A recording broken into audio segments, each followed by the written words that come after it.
Working 9 to 5, got a way to make a living. The music industry is full of legends.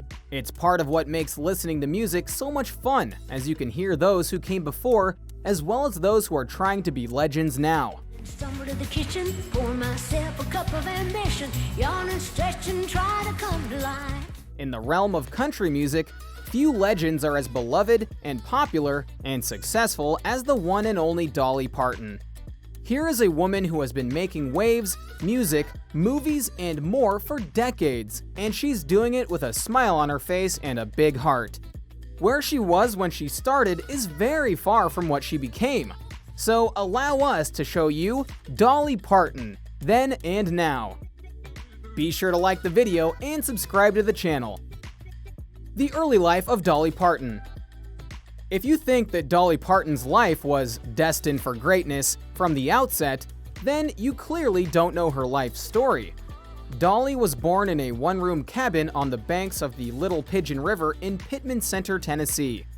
That alone would be an interesting origin, but then you find out that she's one of 12 kids in her family, and you realize that her family was not only large, but had a lot of mouths to feed.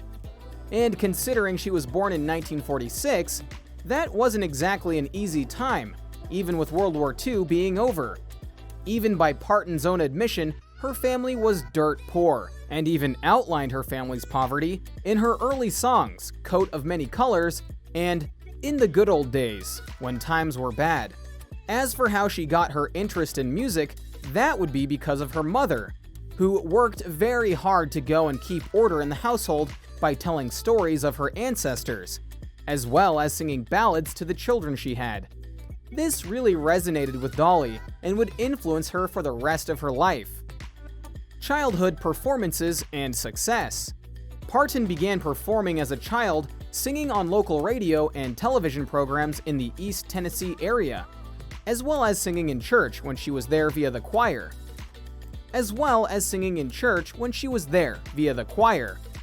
By 10, she was appearing on the Cass Walker Show on both WIVK Radio and WBIR TV in Knoxville, Tennessee.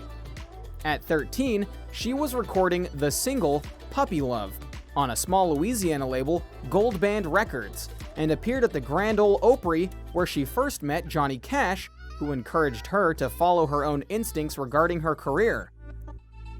Considering Johnny Cash is another country music legend, that was some pretty important words to hear for the young Dolly Parton.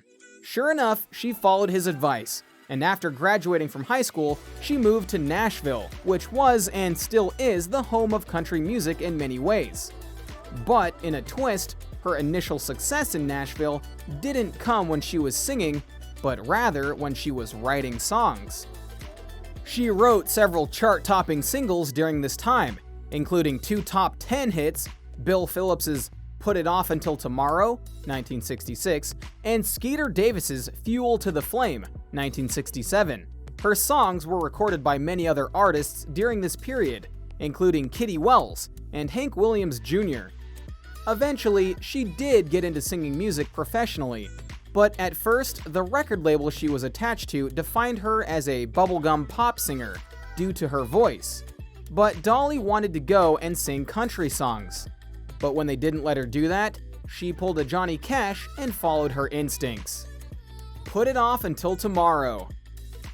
When that country track hit number 6 on the charts, her label finally saw the value in Dolly being a country singer, and so she went and recorded her first true country single via Dumb Blonde, and reached 24th on the Country 100 charts. Not bad for her first country song, right? And after that, she reached number 17 with the song Something Fishy, so she was already making waves and her career was just getting started.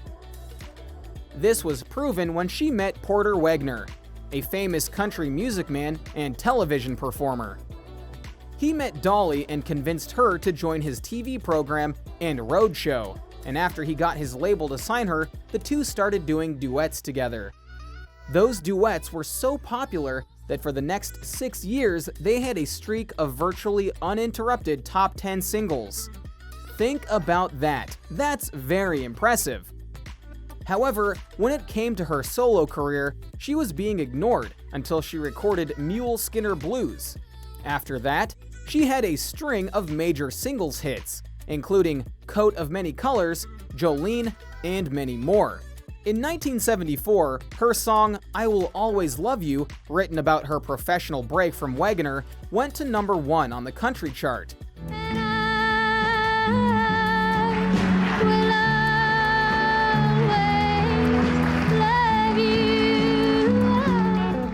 Showing that she could indeed do very well without him helping her.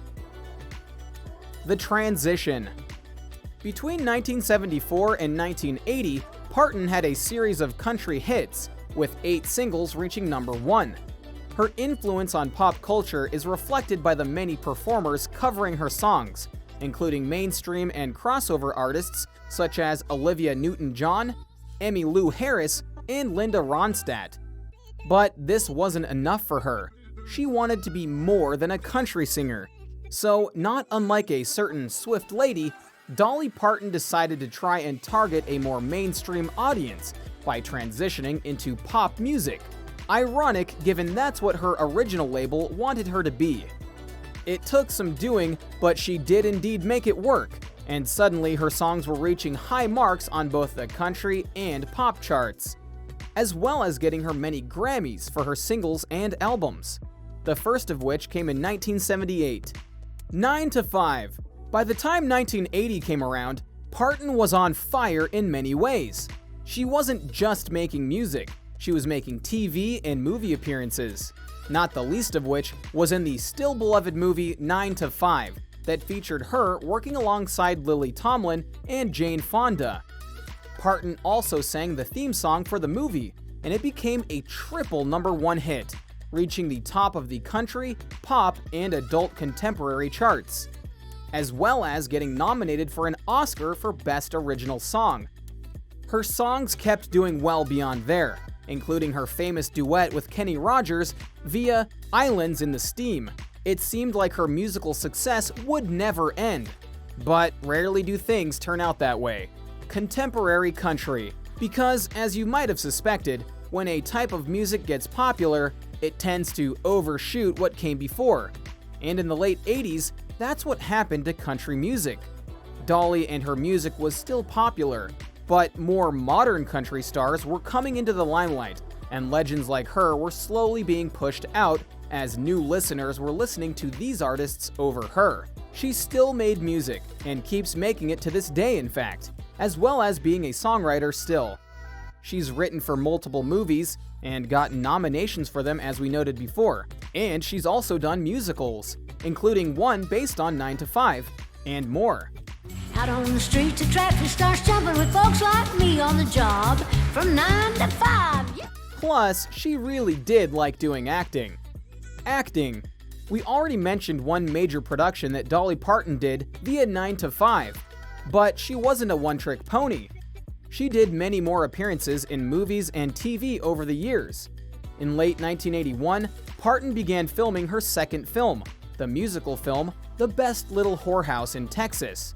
I'll be just fine and dandy. A film that featured her working alongside Burt Reynolds during the peak of his fame. And despite the controversial name, it's still a beloved film amongst those who have watched it. Due to her pop culture status, she's appeared in many shows and cartoons over the years, including re-teaming with Lily Tomlin on The Magic School Bus. She was even Aunt Dolly in Hannah Montana. She's done voiceover work too, including being part of some BBC-style narration documentaries. Philanthropy. Despite her success in music and acting, many people today praise Dolly Parton for using her fame and status to go and help others less fortunate. Her philanthropy over the years is rather legendary. She's donated to literacy programs and even established her own foundation to help with that. She's helped the American Red Cross and HIV/AIDS-related charities, pledged money to cancer foundations, and so much more. And during the global pandemic, she not only donated money to help fund research.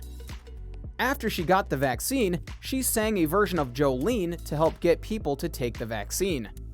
Vaccine, vaccine, vaccine, vaccine. I'm begging of you, please don't hesitate. Dolly's legacy. What will be the legacy of Dolly Parton? Well, she's easily one of the hardest working and successful women to ever grace the various stages of music. She's a trendsetter, rule breaker, in a good way, a helper of all who need it, and just as important, grateful for all that life has given her. The world is a better place thanks to Dolly Parton. The world is a better place with Dolly Parton in it. So what do you think? What do you think of this look at Dolly Parton and how she grew her career from a simple singer to someone who dominated multiple forms of media and is still fondly beloved to this day? What is your favorite thing that Dolly Parton has done? Do you think that she'll be remembered forever for all she's accomplished? Let us know in the comments below. Be sure to subscribe, and we'll see you next time on the channel.